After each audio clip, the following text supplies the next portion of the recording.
हमारे साथ केंद्रीय मंत्री गिरिराज सिंह, उनसे हम बात करेंगे कि एनडीए की स्थिति पहले चरण में क्या होने वाली है और आपकी उम्मीदें क्या है। मुझे तो लगता है 2010 से ज़्यादा लोगों ने नरेंद्र मोदी और नीतीश कुमार पर भरोसा किया है और 2010 में 206 सीटें आई थी। प्रथम चरण में 121 का हो रहा है।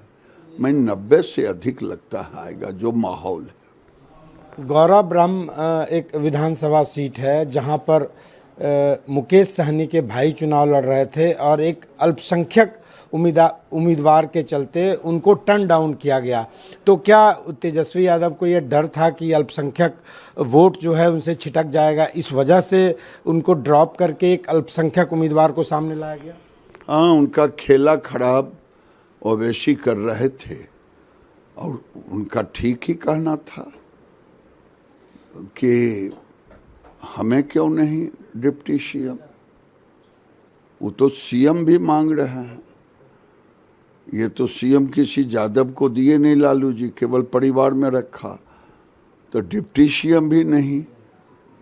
तो उन्होंने बिखरते हुए वोटों को समेटने के लिए, मुसलमान के वोटों को समेटने के लिए साहनी उम्मीदवार को ड्रॉप किया गया। तो क्या इसका रिजेंटमेंट साहनी समुदाय में नहीं होगा?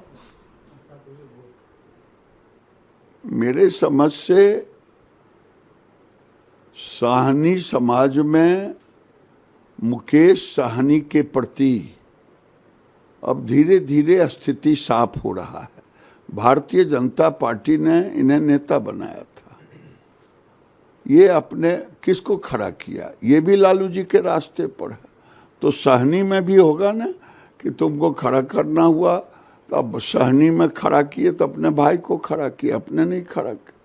तेजस्वी यादव जो घोषणाएं कर रहे हैं, 30,000 रुपये हर महिला को अकाउंट में दिया जाएगा, तो जो पूरा उनका जो घोषणा पत्र है उस पर कितना बजट खर्चा होगा और क्या आपको लगता है कि ये पूरा होने लायक है? देखिए, तेजस्वी यादव फ्रस्ट्रेशन में है।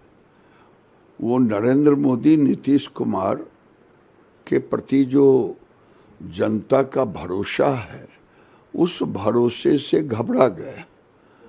उन्होंने पहले भी लुभावना नारा दिया, हर घर से नौकरी देंगे। जनता ने नकार दिया कि साहब आपके पास बजट नहीं है, कहाँ से दोगे। फिर उन्होंने कहा नौकरी दूंगा, फिर नहीं आया, अब फिर दिया है। तो मैं मानता हूं कि अगर विश्वसनीयता सबसे बड़ी होती है, ये लूट खसोट वाली विश्वसनीयता है लालू यादव के परिवार का। ये पूरा होने वाला है उनका वायदा? कहाँ से होगा? टका झोट जेबी में नहीं, सराय में डेरा, कहाँ से होगा? और पैसा, इन पर भरोसा ही नहीं है। ये अगर कह दें हम सबको सोने का मकान बना दूंगा तो भी नहीं भरोसा कर। लालू जी चुनाव प्रचार के लिए निकले और जिस क्षेत्र में निकले वो रितलाल यादव का क्षेत्र है।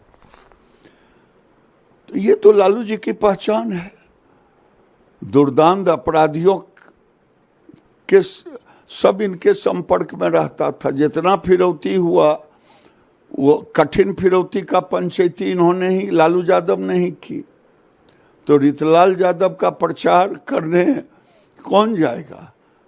ये इनके पास अगर ये नहीं होता तो आज देखिए आरजेडी के मन से उम्मीदवार खड़ा है, बच्चे गा रहे हैं कि तेजस्वी भैया कहिए राज तक कनपटिए में सटा दे भैया, फिर समझिए। तो ये क्या है? बच्चे की जुबान पर ये चढ़ना, ये बता रहा है कि माहौल को खराब करना।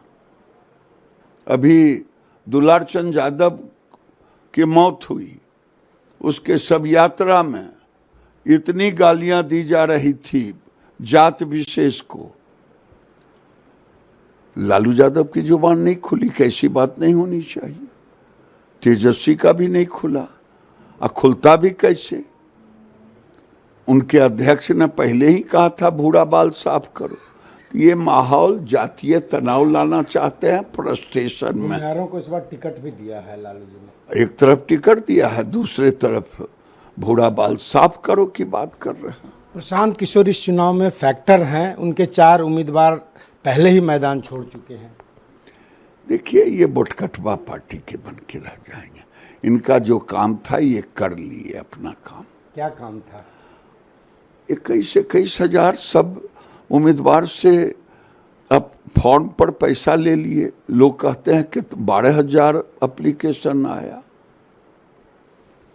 बिल्कुल, ये थे केंद्रीय मंत्री गिरिराज सिंह, जिनका कहना है कि इस बार नतीजे 2010 की तरह होंगे।